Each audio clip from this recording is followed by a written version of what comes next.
একদিন মদিনার মধ্যে একটা শোরগোল পড়ে গেছে, আমার নবীকে পাওয়া যাচ্ছে না। 3 দিন হয়ে গেছে। কয়দিন? 3টা দিন অতিবাহিত হয়ে গেছে, আমার নবীকে পাওয়া যাচ্ছে না। সাহাবী গ্রামের ভেতরে এমন এক বিচলিত কাজ করছে, ওনারা সবাই বিচলিত হয়ে গেলেন। ওনাদের ভেতরে একটা অস্থিরতা কাজ করছে, আমার পেয়ারা মাহবুব নবী কোথায় চলে গেছে। কারণ যাদের দিন শুরু হয় নবীর চেহারা দেখে, যাদের রাত শেষ হয় নবীর চেহারা দেখে। হযরত ফারুক আজম তো এমন এক অবস্থা হয়ে গেছে, ইনি তরবারি বের করে চিৎকার দিয়ে বলেছেন, আমার নবীকে যদি মক্কার কাফেররা যদি কিছু করে, আমি গোটা দুনিয়া জ্বালিয়ে দেব। যদি আমি ওমর শুনি আমার নবীকে কোনো কিছু করেছে কাফের, আমি গোটা দুনিয়া জ্বালিয়ে দেব, পুড়িয়ে দেব। আমি ওমরের তরবারির গোড়ায় সবাইকে দাঁড় করিয়ে রাখবো। ফারুক আজমের ঘোষণা ছিল এমন।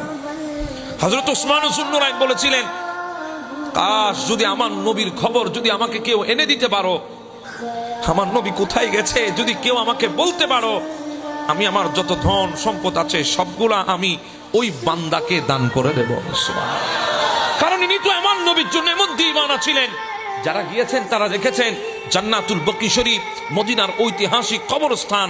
আমার নবী ফজর বেলা নামাজের পরে হেঁটে আসছিলেন ওই জান্নাতুল বকি শরীফের দিক থেকে। ওটা ছিল এক কাফেরের সম্পদ। আমার নবীকে আসতে দেখে ওসমান যুন্নুরাইন জিজ্ঞাসা করে, আকা ইয়া রাসূলুল্লাহ, ওগো মায়ার নবী জানের নবী কোথায় গিয়েছেন? বলে, ওসমান জায়গাটা অনেক সুন্দর, আমার ভালো লাগে এই জায়গাটা, যেটা বর্তমানে জান্নাতুল বকি মদিনার কবরস্থান, যেখানে 10,000 নবীর সাহাবী দাফন আছে, সেই কবরস্থান। আমার নবী যখন হেঁটে আসছেন, ওসমান বলে, ইয়া রাসূলুল্লাহ কোথায় গিয়েছেন? বলে, আমার ভালো লাগে এই জায়গাটা, আমার বেশি পছন্দের জায়গা, আমি সেজন্য মাঝে মধ্যে একটু হাঁটতে আসি। এই কথা বলে আমার নবী হুজরায়ে পাকে গিয়ে বসতে পারে নাই, পেছন পেছন হযরত ওসমান এসেছেন। এসে একটা কাগজ আমার নবীর দরবারের সামনে রেখেছেন, কদমের কিনারায় রেখেছেন। আমার নবী বলে, কিসের কাগজ রে ওসমান? বলে, ইয়া রাসূলুল্লাহ যে জায়গাটা আপনার ভালো লাগে বলেছেন, সেটা কিনে নিয়ে এসেছি আপনার জন্য। সুবহানাল্লাহ। এমন নবীর দিওয়ানা ছিল দুনিয়ার বুকে, যারা জিন্দেগি কুরবান করে দেবে শুধু মুস্তাফার একটা কথার উপরে।